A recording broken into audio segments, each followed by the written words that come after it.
Hi friends, welcome back to my channel SciTech Guru.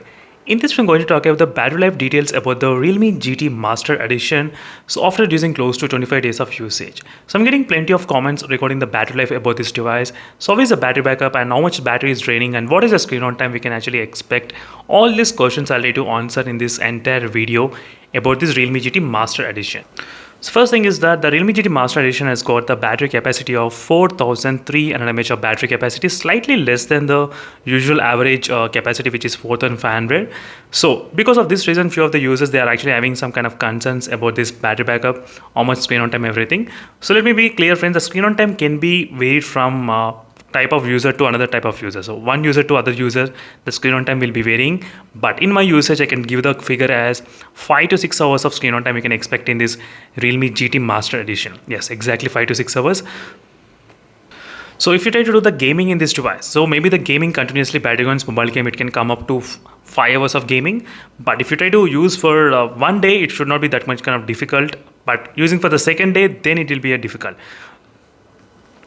And overnight draining is also not happening that much at this moment. It's only kind of, I think 2% to 3% is draining overnight. If you try to look at the results clearly, what is happening, it's not draining that much as well. Even after the recent update also, I did do this kind of testings, not much problems regarding the draining.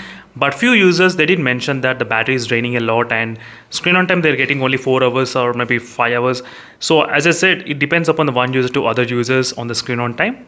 I can show you a couple of screen on times where I got 5 hours and 20 minutes and another screen on time I got about 7 hours of screen on time as well.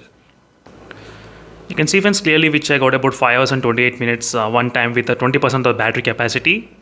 Some other time I got about close to 7 hours and 51 minutes I got as well with the 1% of battery capacity. As you can see, I did try to stretch everything to the end of the battery. So friends, if you take this into the consideration, maybe you can give the average like 5 hours is a minimum screen on time you can expect in this device. So it depends upon the users as well. So it can go up to 6 hours, 6.5 hours as well depending on the user. So if there is no gaming included, you can get the very good screen on time. If you include the gaming, then the screen on time will decrease in the Realme GT Master Edition. That's the one thing which I can definitely say that. And in case if you have the Realme GT Master Edition, let me know in the comment section below what is your average screen on time you're getting in your device. 5 hours or maybe 6 hours or 7 hours, let me know in the comment section below. And that's it friends, thank you for watching this video and stay tuned for more updates. In case if you have any other queries, let me know in the comment section below. Meanwhile, try to watch my playlist which I created for this phone. You will be able to clear all your doubts after watching my playlist. See you in the next video and stay tuned. Meanwhile, signing off. Bye.